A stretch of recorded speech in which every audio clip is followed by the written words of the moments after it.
Thank you very much, Your Excellency SKM, our host, the University Dons, comrades,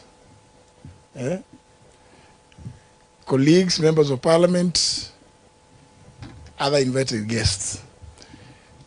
I will not attempt to be as fluent in Swahili as my good friend Mugisa will start laughing at me before we get to Thika.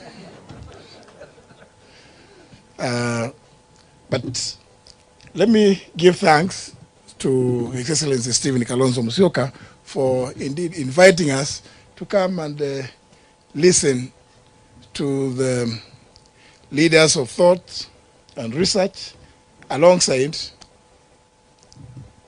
the wise people. You know, I don't want to use the Bible.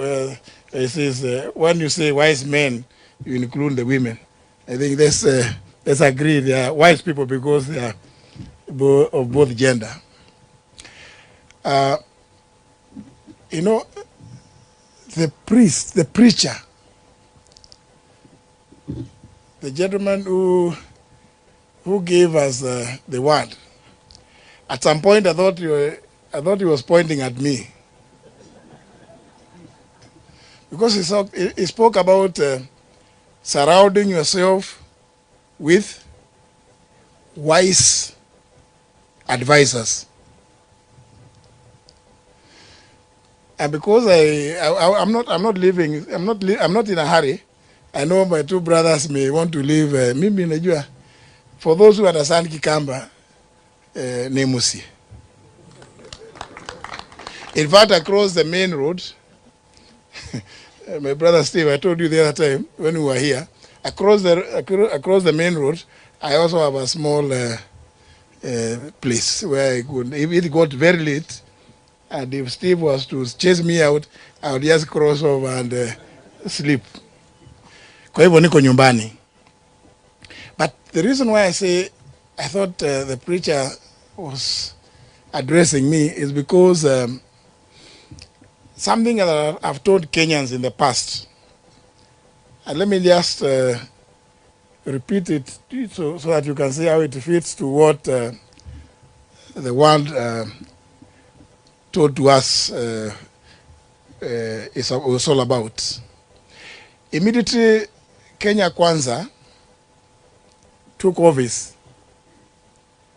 And, you know, I had gone to Kenya Kwanza, first of all complaining because those of you who drive on Thika Road, if you remember, there was a very huge post of myself, and there were only two words below my photograph, Kenya Kwanza. Little did I know that actually, I even know the person who actually did it. It is Wavinya's counterpart in Nairobi, Johnson Arthur Sakaja. He saw it and he quietly went and had it secured at the registrar of political parties' office. So when I was going there, they told me, no. I told them, why did you pick my slogan? They told me, no, it's this one. We already have, we have it under our name. So I didn't want to quarrel about nothing. But my main story is about when William Ruto became president and he was about to name his cabinet. We used to have several meetings. In one of the meetings, he told me that, you know, he likes calling me JB. No, JB, I actually want you to be the Attorney General. You know, even as those of us who joined Ruto, we were saying we know him. Ben. We were saying we actually know him, but somehow there was an issue of we didn't know, we were not, actually I think we were not consultants. Maybe friends should bear the blame for not consulting some of us. Because we had had several meetings with my brother senior brother, Stephen Kalonzo Musyoka. So I think the problem was just within what was then government. We were not consulted. So even as we were joining that Kenya Kwanza, we were saying we know this guy. So when he proposed that I become the Attorney General, I told him no. No, I can't. I don't want to do that. I told him, my only reason of wanting to be in government is only one, that I put in 15 years in the judiciary, served 8 years as a member of parliament, and now I've done 10 years as speaker. All I want to, ndio nisikie nimekuwa kwa serikali. Mukisa ukitaka kukosoa mimi baadaye. Is if I sit in the national executive. But I don't want to be the Attorney General. And the matter ended there. 2-3 days later, my good friend, who was not only my classmate but my roommate, the current Speaker of the House, the National Assembly, Moses Masika Wetangula, calls me to some place, and we go, and he tells me that, I have your message. I asked him, from where? He tells me, from the president. I asked him, which message? He told me, when he mentioned to you that he wants you to be the AG, you declined. So I asked him, so what is his message? He's pleading that you did accept to be the Attorney General. So I decided, since Moses is somebody we've known for each other for so long, in fact, I began my working career, I saw somebody talking about Kebabi. I know the villages around that area. So I decided, let me tell Moses the truth. So I tell Moses, you know what? The reason why I would not want to do that job is because you and I know this guy. To be an Attorney General with Ruto as president is an extremely dangerous experiment. So we talked with him. I told him, you know what? The AG's job is to advise. The other one of going to court, it's normal because you go in public interest, and there are so many state councils. But this one of advising, you must be clear that the person who you are advising also wants to be advised. And this is why I bring in the sermon. That, you cannot advise somebody who cannot accept advice or take advice. So, because Moses told me now that is hiyo ni kali, siwezi kumwambia hivyo, wacha nimwambie tu bado unakataa. So when we met later, again, ananiambia sijamalizana na wewe JB, unajua, tukaenda, najua anakunywa chai mingi. Tukaenda, tukaketi tena, chai mingi. Then I decided, let me tell this guy the reason why I do not want this job. And I told him, you know what? As AG, I would hate a situation whereby my advice will not be taken. Because I cannot advise in a manner that is inconsistent with the provisions of our constitution. And what I fear about you, now I told him direct, is that, I may give you advice which you may not like. Na tutakosana. What the guy told me? Exactly, JB. That's why I want you there. I want somebody who is firm and who is never shaken.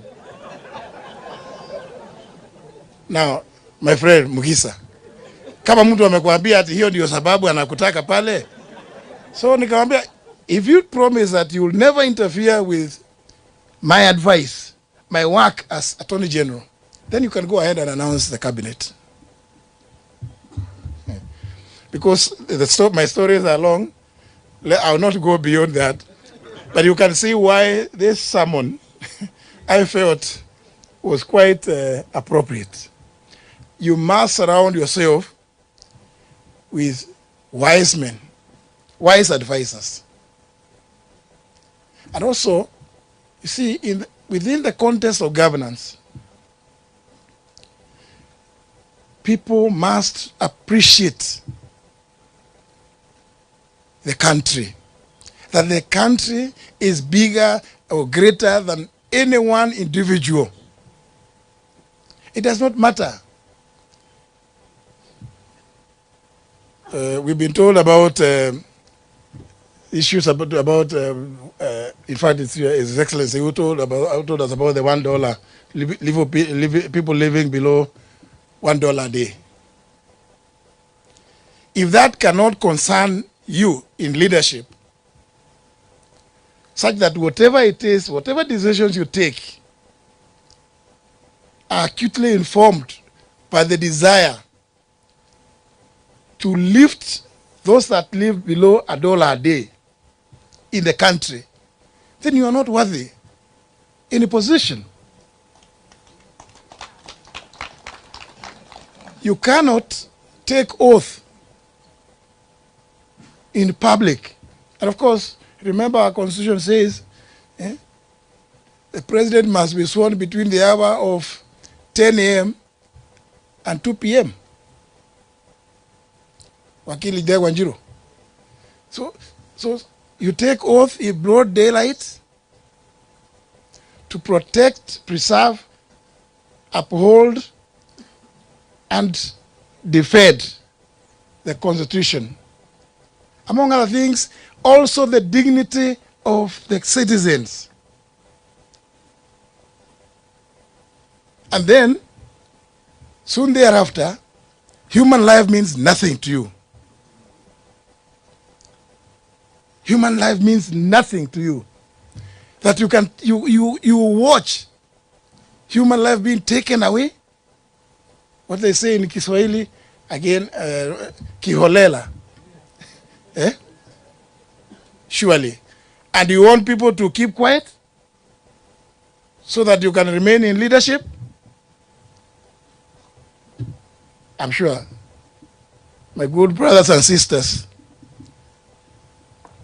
you'll agree with me. When it gets to that, you must take a position. You must take a position. Because who is it you say you are sitting there planning for? If these are the people merely for expressing their opinions themselves about the university funding model, about the high taxes, that becomes a reason why you will take away their lives? And I keep saying, I was lucky that I was able to run to William Ruto. I'll tell him, William Ruto, I sent you a message last night at 3 a.m. I told you my son was abducted. You have not responded. He says, oh, my phone crashed, there are too many messages. And then I tell him, and before going to him, I had tried to get to talk to anybody, including, I don't want to say, I don't want to now, but our good friend from Daraka, Kindiki, who was then in charge of Interior. And I fire you. Norma, see Norma. And he too had the audacity of replying to me that, no, I can tell you. Because I told him, Nuldin knows where my son is. And Kindiki called me twice. I told me, no, it's not true.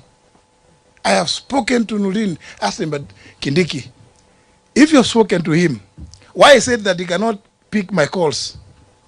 We sit together in the National Security Council. Why? I mean, does he imagine that it's not a love affair?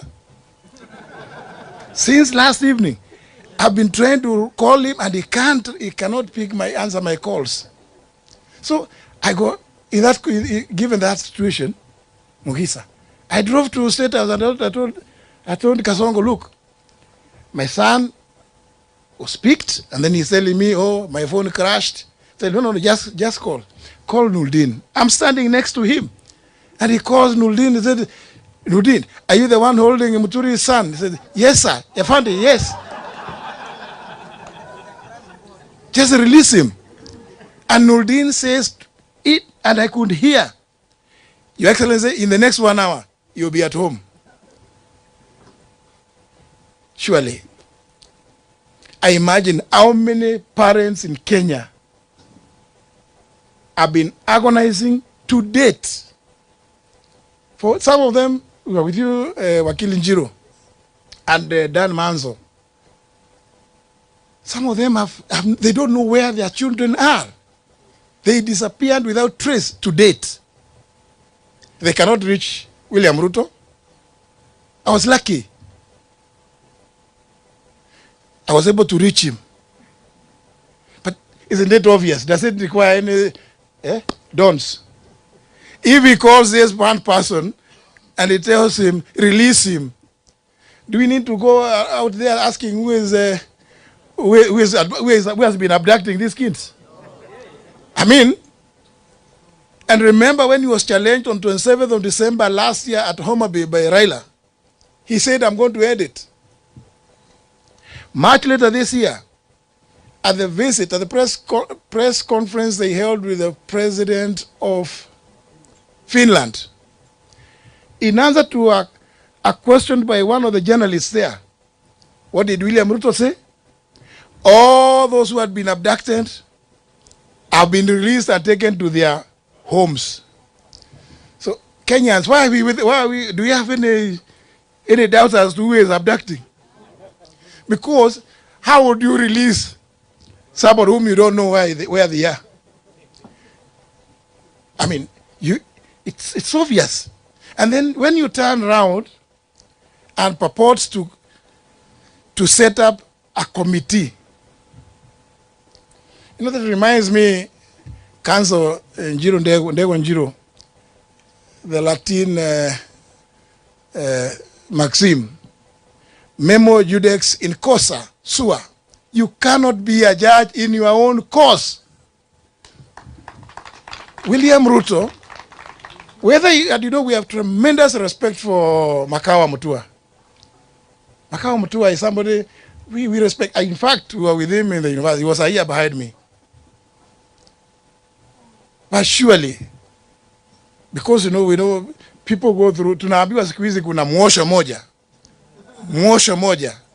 I think Makao, my good friend, ameoshwa moja, na hapo ndio shida ya Kenya imeanza sasa.